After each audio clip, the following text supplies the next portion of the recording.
All right, what's going on, guys? It's the Out of the Park podcast. Got a huge guest today. I got my boy Zach Larkin. You want to give yourself a little introduction? Absolutely, Josh. What's going on, guys? I'm Zach, aka Jason Bennett, the referee for United States Wrestling, and future star known as Gunnar Jackson for pro wrestling. Wow. So, how did you kind of get into, where did this all come from? Like, you wanted to be a pro wrestler and everything.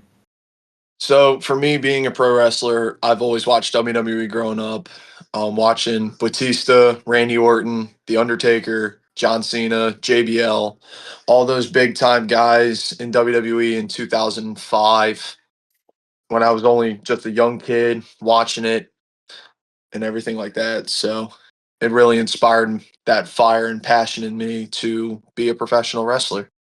So, is there like a specific WWE superstar or just any professional wrestler that you kind of try to model your performance by? Yeah, absolutely. There's a big WWE guy. Everybody knows who he is. He's the guy with all the tattoos on his arms, known as the Apex Predator, the Lightning Killer, the Viper, Randy Orton. Another big guy that comes to mind, two guys actually, they're from TNA. Cowboy James Storm for his tough personality. And then another guy that James Storm tag team with, and no, it's not Bobby Roode. It's Gunner. So, would So you say that that Randy Orton's probably your top guy though? absolutely. Randy Orton's definitely my hero and one of my biggest role models that I look up to every single day. So is that kind of why you started getting your arms tatted up, or? Absolutely. Even though Randy has skulls on his tattoos, like as for tattoos, I have majority animals all the way up my arms. Like wolf, lion, got a couple other animals somewhere. Shark, bear, falcon, eagle, cheetah, and a panther. And then a bull right over here. Heck yeah, dude, those look great. Thanks, man. So you said your pro wrestler name was what again? Gunnar Jackson. And so obviously you have the whole how do I put it? Like not uniform, but ultimately what you wear to each match and everything. You have that all picked out. Yeah, absolutely. I have my gear picked out, my gimmicks, the whole 9 yards. What's the gear looking like?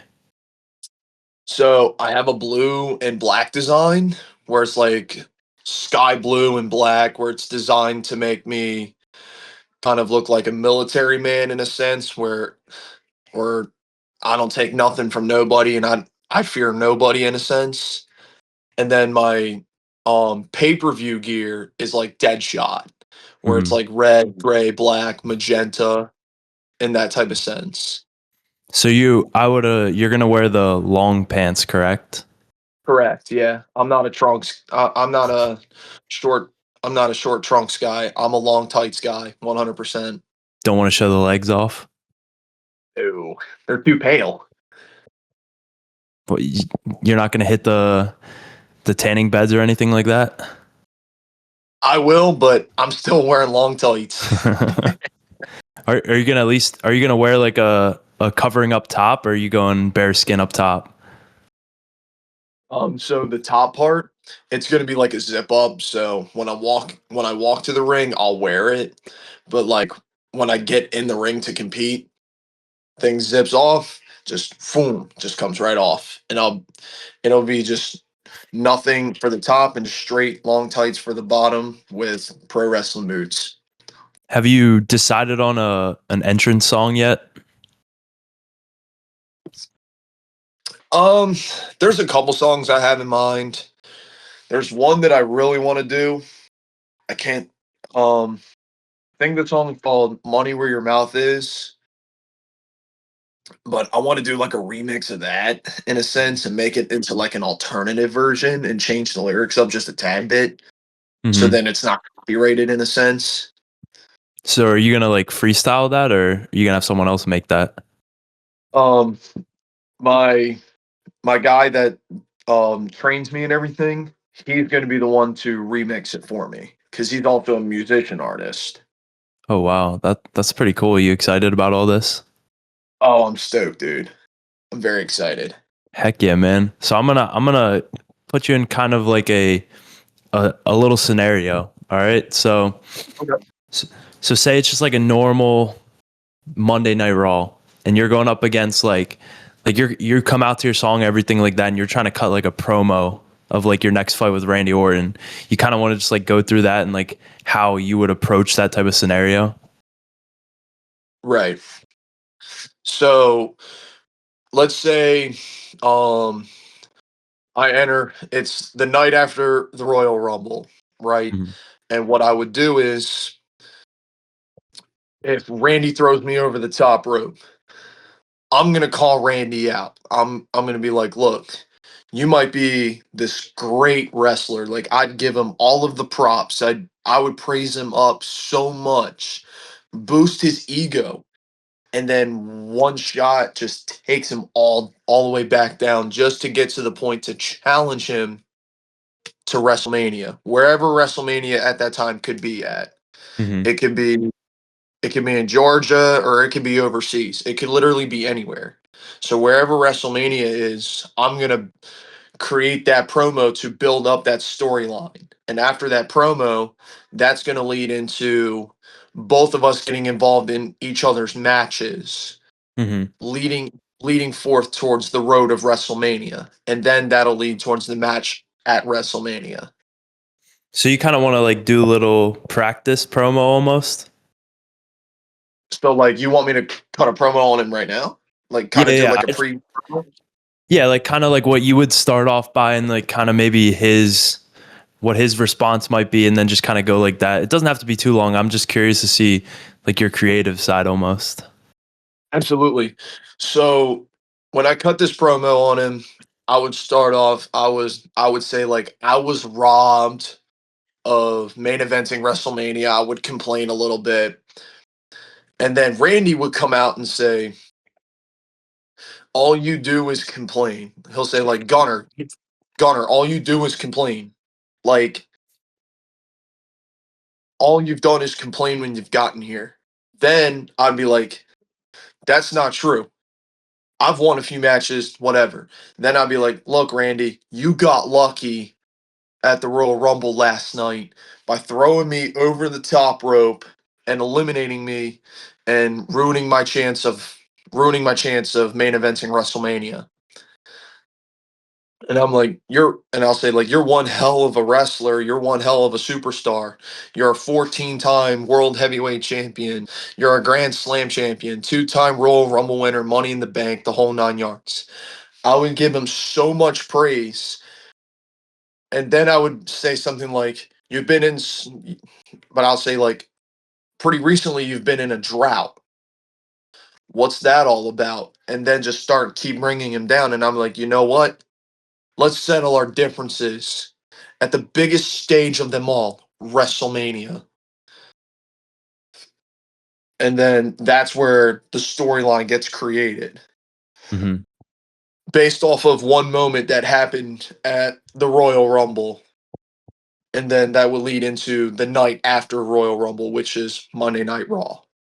Dang, dude. That was like that was actually pretty inspirational. Like I felt the energy of you like just from your words. Like that was really good. I appreciate it, man. Seriously. So you think when all this is over and everything, you're gonna walk out the winner, or you think he's taking you down?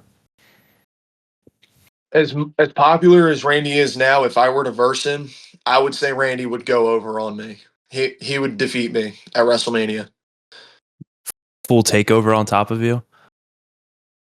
I would say I would do a move like I would hit him with like a back elbow and attempt, and then I would walk like he would dodge my back elbow attempt into the turnbuckle, and then he would hit me with the RKO. Match is over. Wow. You have no confidence in yourself, it sounds like, yeah? Um, it's not really necessarily no confidence. It's more of like getting the bigger star over in a Hmm. sense. Like getting the guy over and making him or herself making them look like $1 million. You don't want to make them make the top star look like $5. Then they Yeah. feel bad about themselves. Versus if you say, okay, I'm willing to take the loss, but then make them look like $100 million. Boom. I mean, look at all the guys that Randy Orton has versed in the ring, and look at all of his greatest RKO out of nowhere moments.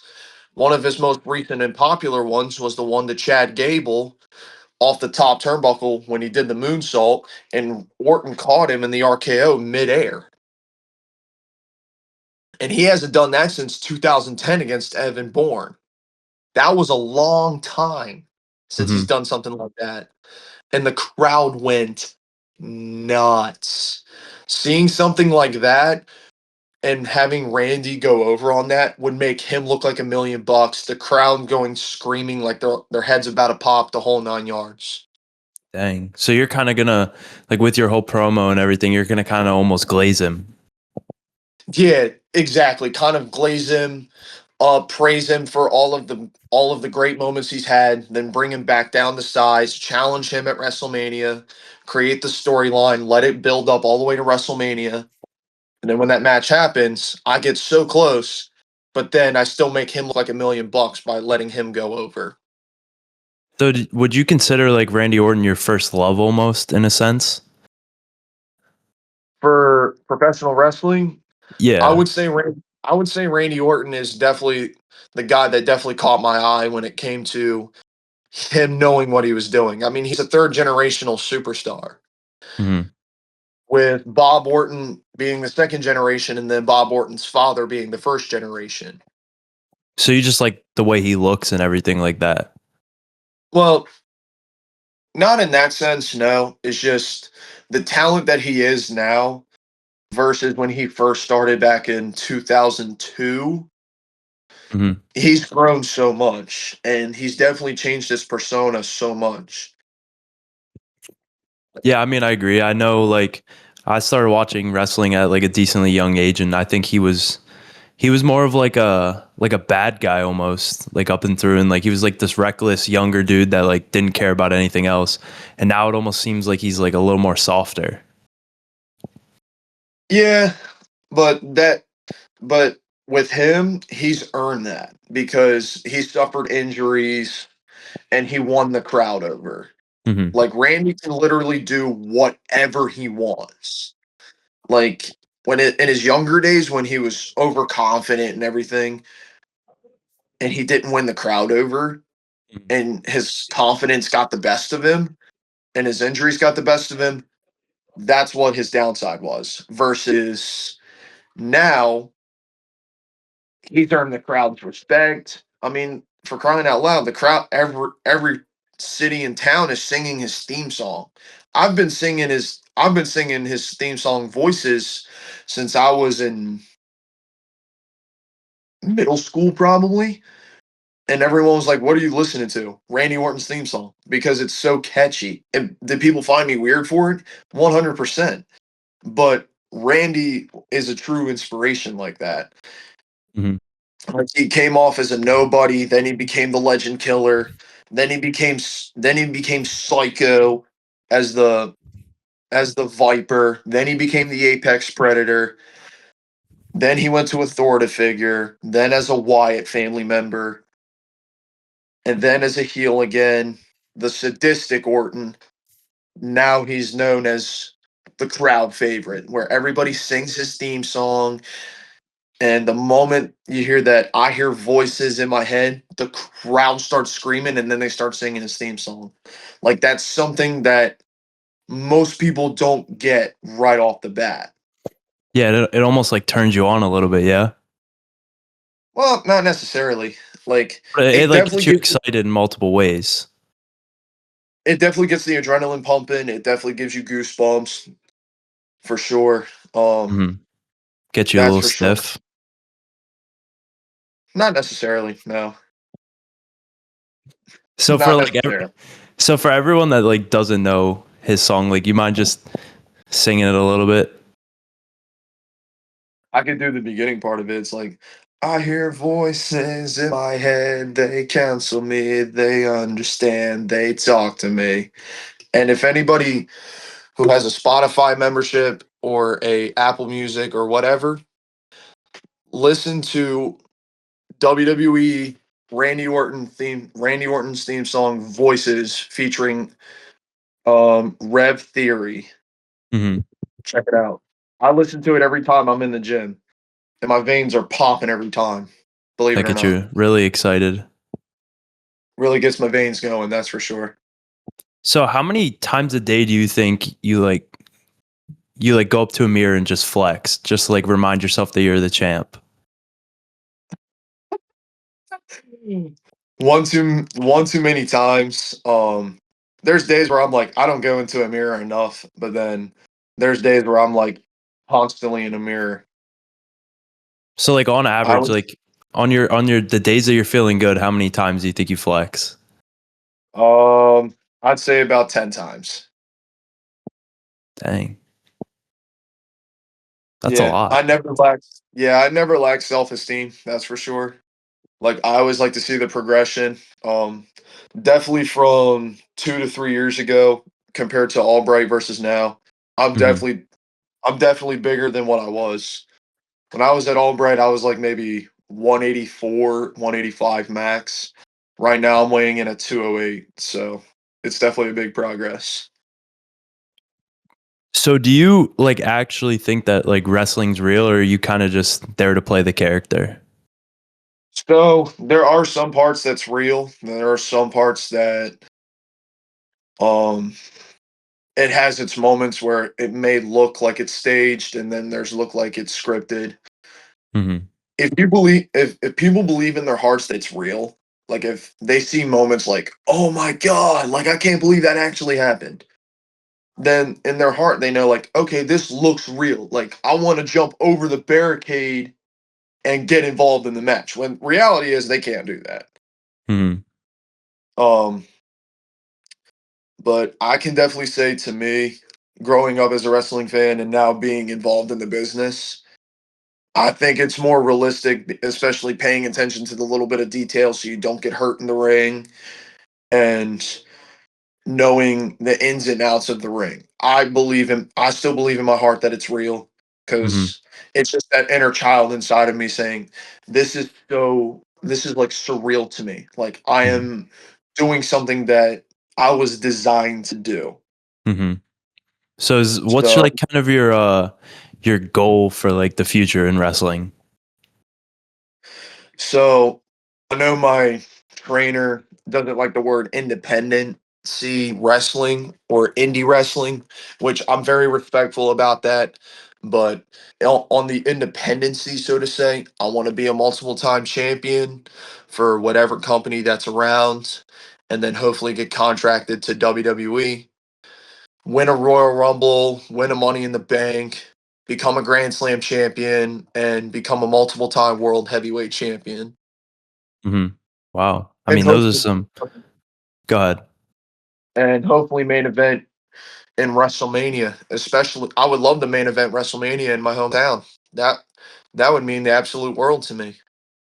Yeah, I mean, those definitely sound like some like very attainable goals. So like on like the realistic scale, like 1 to 10, like how like one being like not likely, 10 being like it's gonna happen. How confident are you in yourself?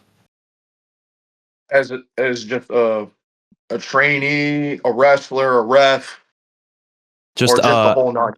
like to just achieve all your goals that you just said. So as long as I keep putting in the work, which I do every single day, when it comes time to going into the ring, stretching, making sure that I'm warmed up, and then when I get in the ring and I do my work and everything like that, I would say it's a 9.5 out of 10. I'm Hmm. very confident. I'm very confident in myself. I believe in myself, and I trust everybody around me to help me succeed and get towards my dream and goals. Yeah, man. I mean, I would love to see it happen. I can say that I had a future WWE superstar on my podcast right away. So I think Absolutely. that's obviously a great thing to have. So kind of switching it off of wrestling. Obviously, you played baseball. How long? Well, you don't play baseball anymore, do you? Negative. So how many years did you play baseball before you finally hung it up? Oh my. I started out when I was 7, and then I stopped a couple months ago. So I would say 7, 8, 9, 10, 14, 15, 16, 17, 18, 19. I would say about 15 years and 5 months, give or take. So you kind of just want to go through like a breakdown of like your high school experience and then maybe like your college experience and everything up to there. Yeah, absolutely. So in high school, my freshman year, I was cut due to not enough roster spots, and they didn't see, and only because of one coach not seeing that full potential in me. My sophomore year, when we got new coaching staff, nobody got cut. I got put on the JV team as one of the captains, which I'm forever grateful for that. Mm-hmm. Um, I ended up I ended up breaking and setting a new state record for least amount of pitches to start a game. The record was 7 pitches, and I dusted the record, and that record still remains the same. And first inning against Caesar Rodney, 4 pitches in the first inning. Oh dang. Yeah, and then um my junior year, I ended up becoming the lead captain for the JV team, and I was supposed to get called up to varsity my junior year, but then COVID happened and completely screwed up everyone's plans except for everybody on varsity, and I never got called up to varsity. So I was like, all right, well, this sucks. Mm-hmm. My senior year, I got cut, even though they say the seniors never get cut. Believe it or not, I got cut due to political things and because of the fact that apparently I wasn't throwing hard enough and whatever and whatnot. I thought it was controversy, but then I ended up accepting a post grad acceptance to, well, I accepted a thing for a post grad school in Bradenton, Florida, known as Inspiration Academy for the 2021 to the 2022 year. Um, I ended up going down there, didn't really have much, but then I ended up walking out with the best changeup in the entire program out of all the ball players, the secondary ace position, and I ended up throwing one of the best games of my life on March 30th, 2022, which is also the day that one of my closest family members passed away, which and I kid you not when I say this, I literally had no idea that he passed away on that day. I literally had no idea. Mm-hmm. And Wow. then after that, I ended up getting invited out to the New York Collegiate Baseball League for the first year for a team called, oh my goodness, what is it called? The Genesee Rapids in Houghton, New York. Not a bad team, not a bad squad. Coaches were good, players were good. I just didn't like the general manager. I was there for 2 weeks. Um, I talked to one of the other teams and they were like, "Hey, do you guys need a pitcher or something?" They were like, "Yes, we need one. We're desperate." I was like, "What can I do to get on your roster?" They said, "Find a way to get released and don't do anything crazy." I said, "Okay, I got you." And the Rapids general manager, he threw a fit and he tried to suspend me for it. I cussed him out for it and I said, "Dude, you ain't worth my time. I'm out of here." And I was like, I told the coaches, I was like, the very next morning, I said, "I'm out of here." And I ended up getting in contact with the other coach, which was also the general manager for the other team. And I ended up having a decent summer my first year. The problem was I lost my roster spot for a school that I committed to first, which was Lancaster Bible College in Lancaster, Pennsylvania. I lost my spot there. And I'm like, okay, well, I got to find a new place to go to school. Then I committed somewhere before I committed to Penn State Wilkes-Barre. Didn't you commit to Okay, the so Philadelphia Phillies? no. Imagine if that happened. You'd be the ace there, yeah? I wish. Um, so basically I ended up committing to a school in Minnesota. I ended up bailing out because it was too far. Then I committed to Penn State Wilkes-Barre. I got in, and then once I started moving everything in, they told me that my acceptance was revoked because I messed up on transferring the credits from my high school. I was like, "Are you kidding me? I messed up one thing and you're revoking my acceptance?" So, and then I'm just like hustling around. I'm like, I gotta find a college somehow, some way, or I'm kind of screwed. And Hmm. then I ended up landing at Albright for a year. And I will say Albright did teach me a lot of learning lessons. Made a lot of good friends. Josh, you're one of them. Um, Especially Declan and Xander. Made really good friends with them. Especially some of the guys on the baseball team at the time. I made good friends with them. I made friends with the football team, basketball team, volleyball team, the whole 9 yards. The only thing was I didn't really like the head coach much because him and I would always butt heads, and we never saw eye to eye. There Hmm. were times where I did screw up, and then there was times where I felt as though that I was getting blamed for literally no reason, and I got punished for them. And the punishments that I did get blamed for that I actually did wrong, I did accept them. I was like, okay, I messed up, my bad. But then the ones where it's like, okay, this isn't necessarily my fault in a sense, and I feel targeted. Can I have a reason on why I'm being targeted? Hmm. But overall, it definitely taught me a lot. After that, I ended up going back to the New York Collegiate Baseball League for the same team that picked me up when I needed a place to play ball. I ended up dominating the league with the most innings pitched, third most struck out batters, and um, the nastiest off speed pitch in the entire league. Oh, wow. Yeah, not too bad. And on my birthday, I think I threw a six inning shutout with only giving up one hit. Yeah, one hit and no walks and no hit batters. Dang. And that was the performance of a lifetime right there. Something you can't even think of.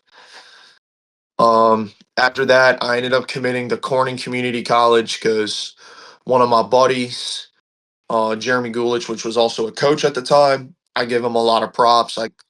I give him thanks for everything. He recommended that school to me. I made a lot of great friends. I made a lot of poor decisions by not doing my schoolwork. I'll admit it. I didn't do my work. But then, which I only stayed for only for one semester, and then I ended up leaving there. And then I came back down here in my hometown, and I just focused on my schoolwork. And I competed in the Westchester League, became the number one closer of the closer of the year with nine successful saves and 10 appearances and only taking one loss. And then after that, I went the very next summer season, I ended up going back to the New York Collegiate Baseball League. And it was stressful because coaches were okay, even though the assistant coach wasn't too kind to me. But the head coach welcomed me in with open arms. And there were times where I was helping out and everything. And then there was times where I felt as though that I was sticking my neck out too much. Hmm. And I didn't really get the things that I wanted out of it. And at the same time, I realized I was like, okay, everybody has their own perspective where people have to earn their things, and I'm very understanding of that. Earning an opportunity is different than being gifted one. So I Hmm. was like, this definitely put me in a different mindset. After that summer, I realized I was like, I can't keep doing this no more. I can't keep playing cat and mouse with this. Hmm. It's time for my true secret to come to life, and that's when I became a professional wrestler. So I know we had talked about this a little bit before, but going back to high school, didn't you had mentioned you were labeled what, like the top pitcher in Delaware or the next big thing or something along those lines? Yeah, so my sophomore year, I was known for top three pitcher of the year, and I played for 9 different ball teams in one season. Like, I would go to one practice, and then I would literally go to the next 2 practices literally right after that. I wouldn't get home until, like, maybe 9:30, maybe 10 o'clock at night, and then I would get up the very next day and get my early work in and then do whatever I had to do for the day. Either if it was go to school and get my work done, or get ready for a tournament for travel ball or whatever team I'm gonna be playing for, whatever it could be.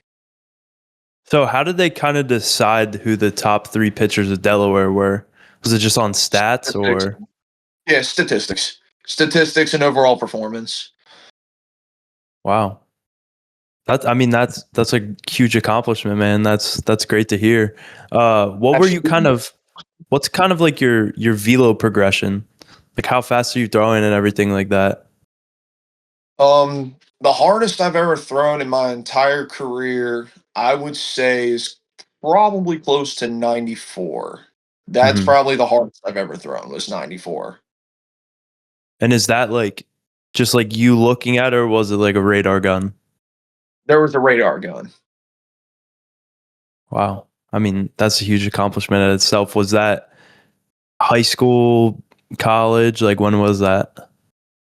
I would say when I went to CCC and they told me when they asked me to come out to the ball field for bullpen day and they knew I was a pitcher, they're like, "Hey, why don't you come out for a bullpen day?" I was like, "Sure, why not?" I come Hmm. out there, I stretch, I make sure I'm doing good. I think it was the second pitch because the first one was 89. The second one I threw as hard as I could, topped out 94. They were like, "Yeah, jaws, jaw floor." Hmm. But I let my bad decisions, which is not doing my work, I let that affect um my future potential with Corning Community College, and I appreciate them for giving me an opportunity to attend their school for one semester because I made a lot of great friends there too. Hmm. Wow. So, You've had quite a journey. It sounds like you got to experience a lot of different places and just playing at different levels of baseball. So did you think like I guess just like going throughout like high school and like college, did you think you were going to be drafted at some point? and one time I did thought I was like, yeah, I'm gonna be the next big thing. I'm gonna be the random kid from Delaware that's gonna debut in the MLB, and I'm gonna shock the world and shut up the people who doubted me. Hmm. And I really let that get the best of me, and I'm just like, okay, this is wonderful. So, So do you think if you stepped on a mound now and everything, like you'd still be throwing 94? oh, no chance, no chance in hell. What do you I'll think be you're sitting lucky if at? right now. I'll be lucky if I can hit 80. I haven't been on a mound in, I would say, 2 or 3 months. Was the last time I was on a baseball mound. Have you ever like thought about just hopping back on a mound and kind of training up for baseball again, or is that kind of just in your past? I mean, I'll be honest, I've had some thoughts, but there are times where I'm like, I don't want to take a risk and injure myself on a ball field, and then that ruins my wrestling career. Hmm. So, like in the future, when I have kids and they're like, "Hey, Dad, would you mind tossing a baseball with me? I'm like, yeah, absolutely. I wouldn't have no issue with that. But for me to step on a mound again, I'd get too emotional and I'd probably embarrass myself. I'll be 100% honest. Could I throw a strike? 100%. I could throw a strike, Yeah. but it won't be over 80 miles an hour. That's for sure. You ever thought about coming back for one of our alumni games and pitching against us? If I have time and if I would be allowed back, probably. If they would allow me to come back and pitch 1 inning, I would do it in a heartbeat without question. Maybe that's something you gotta consider for next year. Yeah. Potentially, yeah. So I got a couple questions that because once I told people that you were coming on there, they had some questions for you. So I got a couple of these questions. So the first question was, who was your favorite coach during your time here? Oh, I gotta say O'Driscoll because he gave me the key tips when I really needed them, Mm-hmm. and he was honest with me, and he gave me the stats that I needed to know. I Mm-hmm. got to go with O'Driscoll, and then I can't think of the other guy. Um, I can't think of his name, Describe him a but little, and I can help you out. um, because how many coaches did we have? Did we have like what, 4 to 6 coaches? Yeah, we had about like, Because yeah, I know we had O'Driscoll, then we had Justin. Who else did we have? we had Coach Yeager. Was Jaeger the short one that always tried to say something to me? No, Yeager's the taller guy. He played pro ball. That's the one I was thinking was Jaeger. Mm-hmm. Jaeger would have been my second favorite because of the fact that he was honest and he had my back. And all honestly, when I got really heated with Justin, he was the one that was like, Lark, chill. It's not worth it. Like Mm-hmm. he was one of those ones that really calmed me down in the moment where I was heated with Justin. So Who was so where do you rank Coach Glenn on that scale? middle. Like he's not a bad coach, but he's not a terrible coach, but he's not the greatest coach of all time. I'd say he's like Mm-hmm. dead center in the middle. Because Because I Coach thought you guys were Glenn, he would boys. well with Coach Glenn, right? He would hit BP. He's respectful, the whole 9 yards. It's just I don't know. To me, he kind of gave me that weird type of vibe. Like I don't know how to just really describe it, but it's kind of weird. Mm-hmm. Dang, I thought that was your boy. You guys used to be very tight while you were here. Nah, that was more O'Driscoll. O'Driscoll I was really close with. Yeah, you guys were boys. Yeah, I would say so. Because him and I had a lot of similarities. So, What's your favorite memory from just like even if it's outside of baseball, what's your favorite memory from here? oh my, I have so many. Just We meeting we could go everybody top for the first three. time. If you want to go top three, you can. But I would say overall, just meeting everybody and Mm-hmm. building that friendship that I have with the people that I still have with to this day. Mm-hmm. With you, Declan, Xander. I even talked to Steve-O. I still talk to him. Him Really? and I went out. Yeah, him and I went out for drinks. When was this? This was last year when I went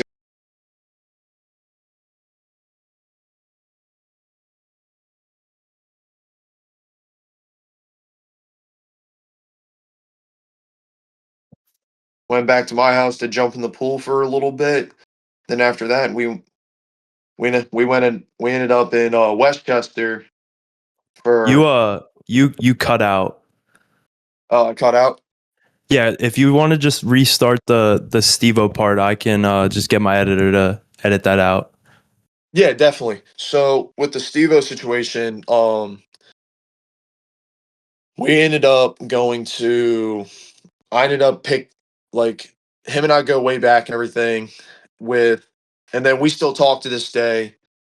And I wanted to go support him for his rugby game, right? Hmm. Last year. I ended up showing up, supporting him, cheering him on the whole 9 yards.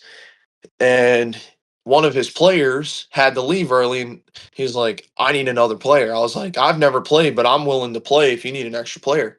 He said, cool, grab here, take this jersey. I was like, sweet, I got you.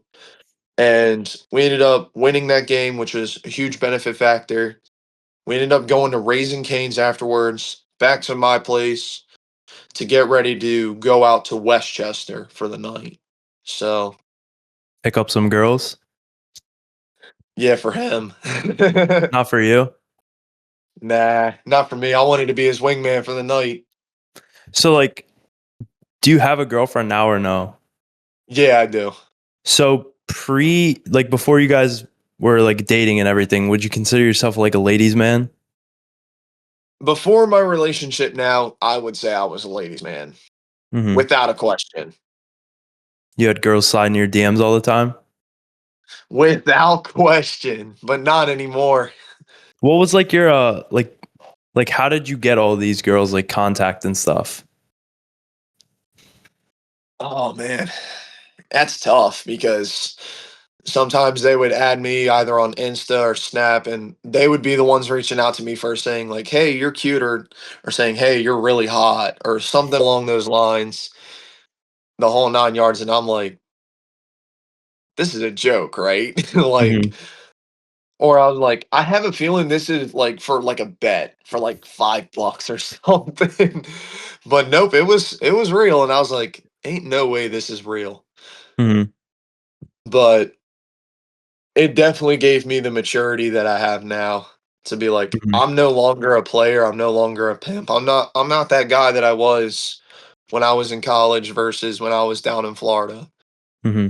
Right now, I'm in a 10-month committed relationship. Like this relationship means the world to me without Hmm. question. So I got a couple more shorter questions. So Go ahead. this is coming from other people. So is it true that you moved in like into your dorm here before you got accepted, or were you already accepted? At Albright, Yeah. so what happened was I got accepted, I think so it was like 2 days before orientation. And literally I got accepted 2 days before orientation. I Hmm. literally was like, I told my grandfather, I was like, hey, I got accepted into Albright. I'm taking the offer. We're gonna keep moving forward from here. I'm literally hauling ass to get everything done, get all my things packed up in the car, hit the road, and then the day of orientation day, we're already at the school and I move in. I move in and then I'm just like, you know what? I'll figure this out.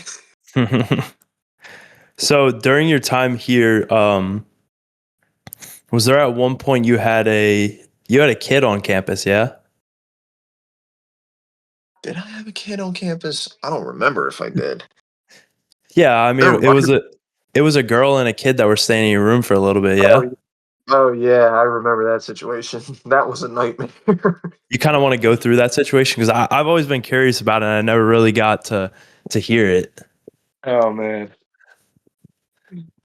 So it's funny because she didn't tell me that she had a kid Hmm. until she pulls up to the college and then her child's like walking right next to her. I was like, "Are you on babysitting duty or something?" She's like, "Oh no, this is my daughter." I was like, "Shit." I was like, "Come on." I was like, I was like, "Did I really just pulled a mom right now? Like, did I really just pulled a young mom right now? Like, this is embarrassing." I would say it's probably one of the most embarrassing moments of my college lifestyle Hmm. because I felt so bad for everybody in my dorm because the kid kept everybody up. I was like, this is so embarrassing. I was like, if the college find out about this, I'm kind of screwed. How long did they end up staying? I think they only stayed for like 2 days. And then I ended up getting them out. So before the school noticed. So I was like, phew. What's the furthest distance you've ever like traveled to hang out with someone? Oh, to hang out with somebody? Yeah, like a girl. 6 hours. You drove 6 hours to see a shawty? I was stupid. And this happened when I was in Florida. I drove from Bradenton, Florida, almost to Athens, Georgia, in the town that I grew up in. Was it worth it? I would say so. Yeah, it was worth it. It was definitely an awkward experience at first, but in the end, it was worth it. Interesting. That 6 hours is crazy because that's like total a 12-hour drive. So Yeah, I know. The 6 hours up was terrible, but I made the 6 hours back look like 3 hours. I was like, we're good. yeah, Because I you took came a out few feeling like a shortcuts. champ. Oh, yeah. And I took a bunch of shortcuts. So I was like, yeah, I'm not dealing with that 6 hours again. Not happening. Pretty much just skipped everything and cut it down 4 hours. Yeah, I would say so. Yeah, for sure. that's crazy. You remember that time that we poured water on you in the shower? Oh, my God. When was this? That was like Was this in the beginning of the year? no, I think this was like in season at some point when us So three this was in the second semester that we were there together as freshmen. yeah. Was it cold water or hot water? Well, so what I remember is it was like just like a normal water bottle and we That filled was it a up in the water sink. bottle. I think. Yeah, because was it full when you guys dumped it on me? Yeah. Yeah, I remember it. We scared you a little 'Cause bit, yeah? yeah, I was like, because because I was getting ready to get in the shower, and I'm like, damn, why is there so many people in the shower room? Like, what the hell? And then when you guys dump it on me, I'm like, what the hell? And then I'm just like, didn't I end up chasing you guys for like some stupid reason or something? Yeah, you turned into a little bit of a rage monster and chased us around the whole campus. Like, dude, perfect rage monster. Yeah, you Oh literally man. all I remember I'm is just like, like oh, yeah, because you like chased us around. We split up at one point and we were going like one of us was on one floor, the other one, and we kind of split up between the three floors. And then we all ended up back in Ethan's room where we hid yeah, because 'cause like I'm banging on Ethan's door, and I'm like, because I'm so because I was hot headed at the time, and I'm just like, I don't even care, just boom, boom, boom, boom, boom. I was like, I know you're in there. yeah, but then like you didn't even know we were actually in there though, because then you went to bang on Declan's door, and I remember you were banging so loud that they called Pub Safe on you, and like Pub I Safe know showed that up was to like figure it out. Yeah, yeah, and it was just a whole mess. yeah, we definitely thought you were gonna try to beat us up, and it was definitely a very interesting situation because you chased us all around the dorms and everything like that, and I was like, oh, like this is I still can't crazy. believe I still couldn't believe I had the energy to do that. Yeah, you were very angry that night. Because you chased us all around your dorm building, and then once we finally escaped, we went out our dorm building and back into the other one. You're like calling us and stuff, and then I was like, where are you? we were watching you from the window, and and I can't we believe I s- didn't see you guys. we saw you run over, so we went to hide in Ethan's room, and then you were banging on the glass, and then Ethan came and let you I was like, in, and like was trying to "Oh." talk to you. Yeah, because Ethan literally had no idea. He was like, what the hell's going on? Hmm. I still remember because you mentioned it. I'm like, damn, that was that long ago. That was a while ago. I would say almost 4 years ago. Yeah, it was crazy long ago. It's crazy to think that. Well, I'm almost done college now, and that was my first year here.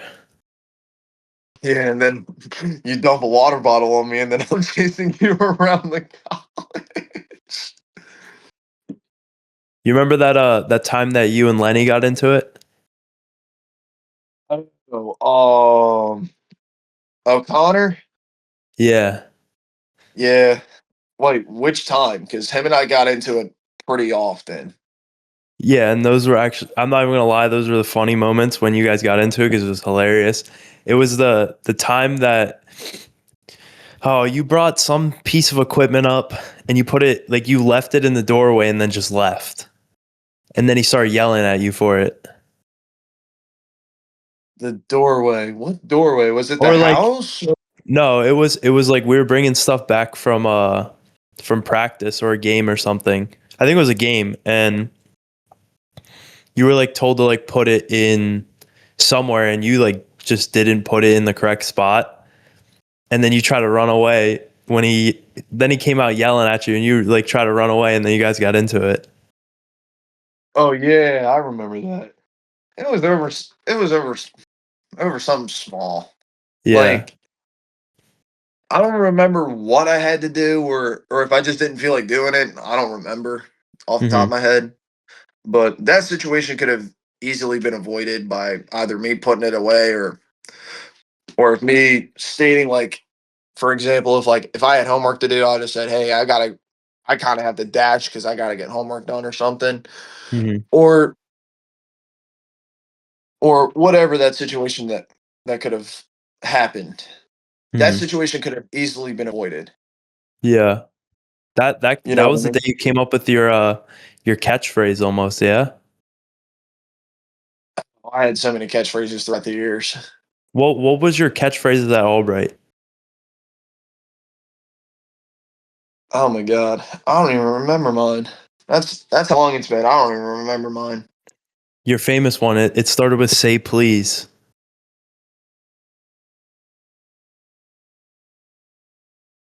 Oh yeah, that was one of mine. When someone would tell me to do it, I would have said, That's not how you ask. Say please." Yo, but like, what was the full thing though? It was something like that. I don't even remember. I My mean, mind's so foggy. I'm like, I don't even remember. There's times where I don't even remember what I did yesterday. a little too many hits to the head. Yeah. Yeah, that'll do it. That's for sure. So I think my final question for you is, if you could go back in time and tell your younger self like one piece of advice, what would you tell him? Oh, that's a really good question. Um, the one little thing that I would say to myself is, um, whatever opportunity is given to you, don't take for granted. Hmm. Take every opportunity that you can and strive with it. Don't let it go to waste. And listen to the people that give you the best advice possible. Don't even try to fight it. Just go with the flow, mind your own business, and do what you're told. You do that, you'll be 10 times more successful. Almost acting like a good boy. Yeah. Hey, yo. But yeah, I mean that's a very inspirational piece of advice, and I think everyone should like kind of learn from that and kind of apply it to their lives. Absolutely. Like, I can tell you, I've made more mistakes than any 18 or 19-year-old should have ever made. I've made a Hmm. lot of mistakes. Do I regret them? Absolutely. But at the same time, you have to live with those and learn from them. You live with those mistakes, but you learn by doing something different and doing something better and making the right decision. Hmm. Is there any last things you want to talk about, or any questions you have for me, or anything like that? Well, there's two things I would really like to say. The first thing is, Josh, I do appreciate you inviting me back on the podcast to redo this whole situation because Hmm. because um the whole the whole glitch thing, whatever, yada yada yada. Hmm. Uh, Second thing is, on Facebook, Instagram, and Snapchat, I just released my referee pro wrestling trading card has been released. I'm going to pick up the copies for them on Monday, I think, believe it or not. and I will be signing them and mailing them out. So if people want them, all they have to do is contact me through social media at for my Snapchat and Instagram, it's the same. So Zach Larkin 44. So if they want one, all they got to do is add me and text me saying, "Hey, I want one of your pro training cards. I got you." And I believe I'm also going to be getting my pro wrestling first like 8x10 photos as well that I'm going to be getting as well. I think I'm getting 100 of those, and I'm going to be signing them and sending them out as well. So are you gonna send those my way or what? Yeah, absolutely. I got you. So, Perfect. and then I'm also creating my pro wrestling gear merch like for fans. Like I've already got a t-shirt and hoodie design that says "Welcome to the Gun Show" and like outlaw lettering in all black. Like a black t-shirt with outlaw lettering. Perfect. Yeah, I'll definitely have to cop some of that. Absolutely. I'll send some your way. Perfect, man. Well, I just want to thank you for coming on again. I'm glad that I Thank was you, able bro. to get back in touch with you and just chat in this whole Absolutely. podcast. Absolutely, brother. Thank you for having me on the podcast. This means the world to me, bro. Yeah, so thank you again. All of Zach's socials will be in the description in the video and possibly on the screen. So go give him a follow.